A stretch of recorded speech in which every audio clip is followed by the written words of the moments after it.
On October 22nd, Ukraine's Western Air Command released footage showing a MiG-29 fighter jet streaking low across the sky before launching what analysts identified as an anti-radiation missile, a weapon designed specifically to home in on and destroy enemy radar systems.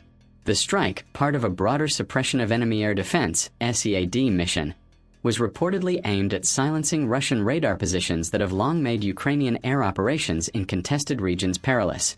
Military experts say the footage provides fresh evidence of Kiev's growing proficiency in combining Western-supplied technologies with its legacy Soviet aircraft, allowing the Ukrainian Air Force to carry out complex electronic warfare and precision strike missions once considered beyond its reach.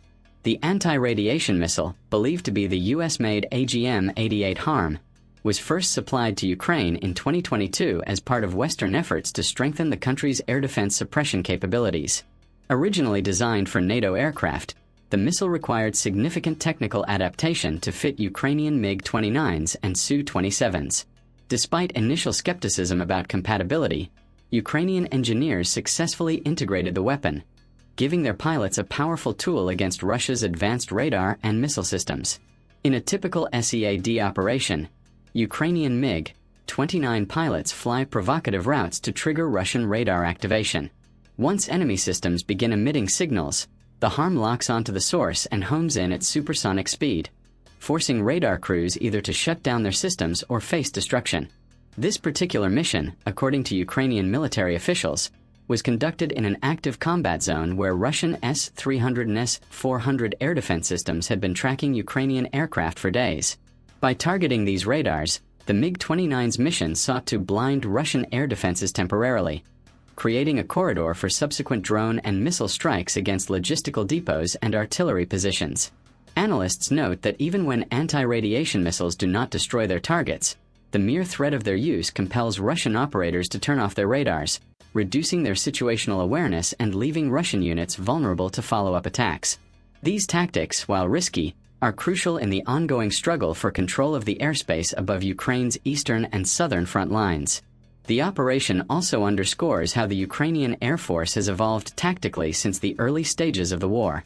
Initially limited by outdated Soviet aircraft and limited munitions, Ukrainian pilots now employ Western-style SAD tactics that integrate electronic warfare, real-time targeting data, and combined arms coordination. Western defense analysts have praised Ukraine's rapid adaptation, noting that MiG-29s, though decades old, are now fulfilling roles once reserved for modern multi-role fighters. Ukraine's ability to launch HARM missiles from MiGs is more than symbolic, said a defense analyst in Kiev.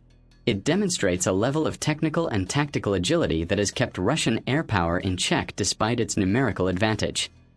Still, the dangers of such missions are immense. SEAD operations require pilots to fly close enough to bait radar emissions, effectively exposing themselves to surface-to-air missile threats. Ukrainian pilots, operating without the advanced radar warning receivers found in Western jets, must rely on experience, coordination, and split-second decision-making. Reports indicate that several aircraft have been damaged or lost in previous SAD sorties, but the payoff, disrupting Russian air defenses long enough to allow precision strikes, is considered vital to Ukraine's broader campaign strategy. Observers caution that video evidence from combat zones is often edited or lacks independent verification, and it remains unclear how many radar systems were actually hit during the October 22nd strike. However, the strategic message behind releasing such footage is unmistakable. It signals Ukraine's intent to keep pressuring Russia's electronic and radar networks while showcasing its growing ability to integrate Western weaponry into its air campaign. The repeated use of anti-radiation missiles has already forced Russian forces to alter their tactics, using mobile radar units, minimizing emissions, and relying more on passive detection systems. This cat-and-mouse dynamic reflects the evolving nature of modern air warfare, where information, speed, and electronic dominance often determine the outcome long before bombs hit the ground. In the larger context, the successful employment of anti-radiation missiles by MiG-29s marks another milestone in Ukraine's transition toward NATO-style air combat doctrines. Each mission not only weakens Russian radar coverage but also provides valuable combat data to Western partners studying the performance of advanced systems in high-threat environments.